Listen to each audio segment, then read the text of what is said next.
Hey animators, so here's a quick look, just a little trick I've been working on recently. I've been doing a lot of game animation recently, and there's a lot of emphasis on doing it quickly and working fast. So I'm always trying to find little ways to streamline my workflow. And this is just a little kind of tip that I've found I'm using a lot that just seems to help with adding a little bit more life to the animation without really spending a lot of time on it. So I've blocked out this really quick little, just a rough shot here with Jupiter. He's just kind of doing a quick kind of ease back, a little anticipation, and then a settle forward, like he's kind of seen something or he's heard something. So it's just kind of a little reaction, very very simple and very just basic blocking here. And I've done a little bit of overlap. You see there on his ears and this little tuft of hair on his head here. But you'll notice when he comes forward and comes to this stop here, I'll actually do a playback so you can see my full speed. Um,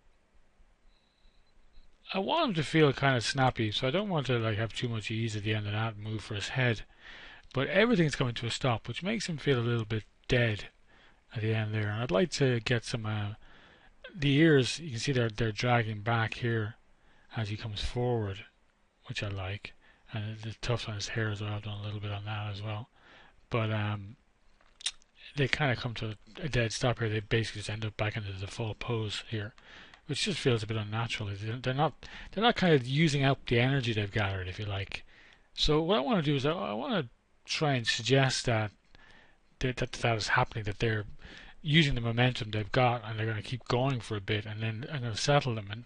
And you can do that just animating them going back and forward. Like if I show the controllers here, I've got these guys. It's just a simple FK chain here.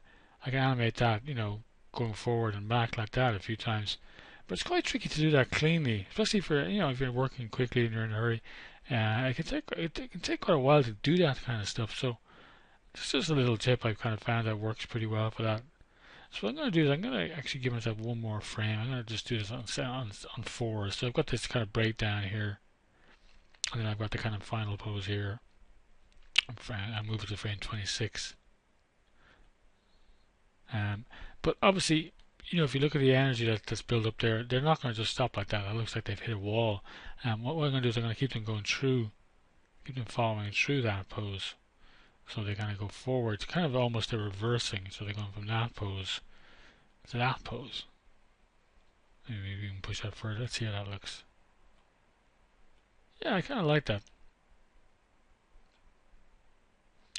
But obviously, gravity is even cartoon characters get affected by it eventually. At least when they realize it's going to affect them. So that ear is going to come back to its natural state. And again, I could rotate it back to another pose, but this is the little tip basically. What I find is really handy to do is to go push that. I'm going to push it a little bit forward more. What I'll do is I'll go halfway between those two poses, say to frame 24, and I'll middle mouse drag it to frame 30. And then I'm going to do the same thing again, go halfway between these two keys, frame 28, and middle mouse that to frame 34. So when I'm middle mousing, basically it's not updating the animation, so I can copy the pose really quickly. And I'm going to do the same thing here again, 32 to 38, and 36 to 42. And let's have a look at that. So now you can see I've got a quick kind of settle there. I probably want to actually what I might do is, they're kind of settling a little bit forward for my taste. So what I might do is actually take this pose. I'm happy with that pose. Take this one and push it back maybe a little bit more. So it's not quite far as back as that one, but it's sort of similar. And then I'll do the same thing again. And this is the great thing with this. It's very quick to adjust. All I have to do is just take that halfway pose again between these two, copy it there, copy that there, copy that there. And if I find it's a little bit fast, I can just spread these out a little bit. I can just put them on 4s or 5s or whatever. It's just going to make it feel nice, basically. Let's try it on 6s just to see how that feels. Might be a bit too slow. Actually, I kind of like that. Feels nice and floppy. It will depend, of course, on what you're animating. Like in this case, I want it to feel kind of floppy. I kind of like that. So just to kind of do it once more, I'll do the same thing on his head, or a similar sort of approach on this little tuft of hair on his head.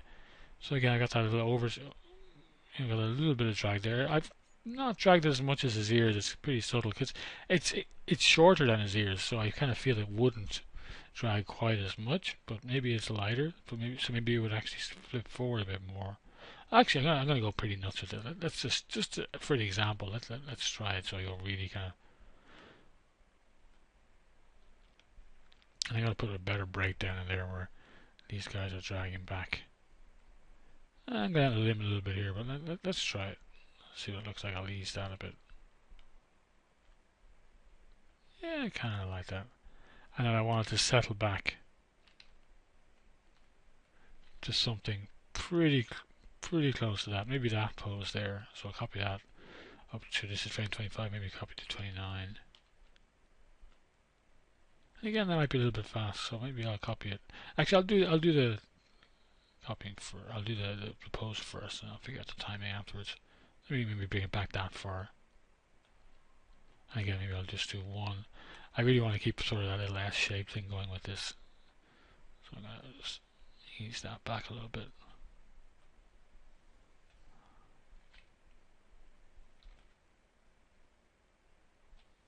And have that follow through. Because I'm kind of thinking basically the end of it will be floppier than the base, because it's further away from the base. That's hitting very hard now. So what I'm going to do is I'm going to play with the timing of that. Grab these two, these three. So I'm going to say that's my kind of pose. That's my pose. And maybe he's shocked. Maybe his hair is going to actually end up something like that. But I don't want it to just hit that hard. So maybe I'll put this on 4. So I'll put this on frame 31 maybe. Yeah, the timing feels okay, but now it feels, again, it's like the ear. It's kind of just standing there and sticking there too quick.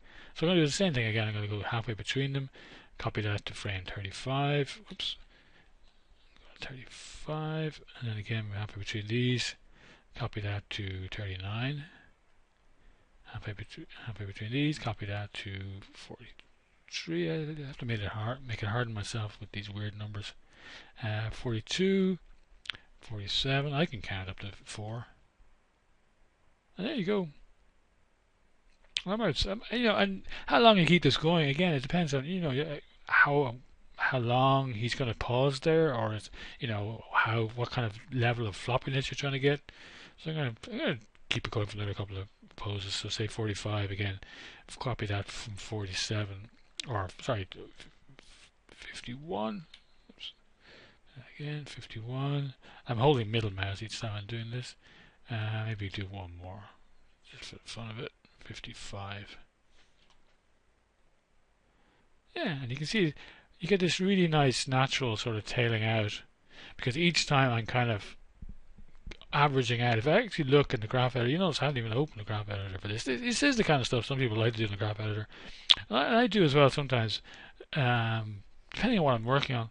But sometimes, particularly for cartoony stuff like this, let's look at what key, it's mainly rotate Z. So let's hide the other keys. Let's just show the rotate Z curves. And you can see what's happening there. We're getting this sort of kind of this stagger. It's kind of gradually kind of easing out like that. Same kind of thing here. It's kind of going up and back, up and back. And some people love to do that stuff in the graph editor. The graph editor is great for that kind of stuff. But when you're working quickly, it'd be nice to do it kind of visually like that. And now, because his hair is nice and floppy, I feel like his ears are settling too quickly. So bear with me, and I'll do one more of these. Again, I'm going to go halfway between this 46, and I'm copying this. This is on, this is on 6s, so I'm going to copy this to 55. Oh, sorry, to 55, yeah. And then maybe this one then. Do I have another key? Not quite. So maybe I'll copy that one to 60. There we go. And let's do a play blast now. I'm going to hide my controllers.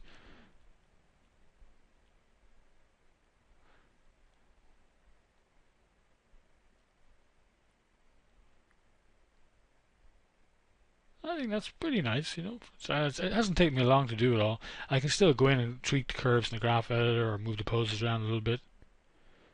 But I think it's given him a lot more life. There's a bit of a sense of that his ears and his hair weigh something now. So I hope that helps. I hope that people find that interesting and gives you some ideas for your own work. Cheers.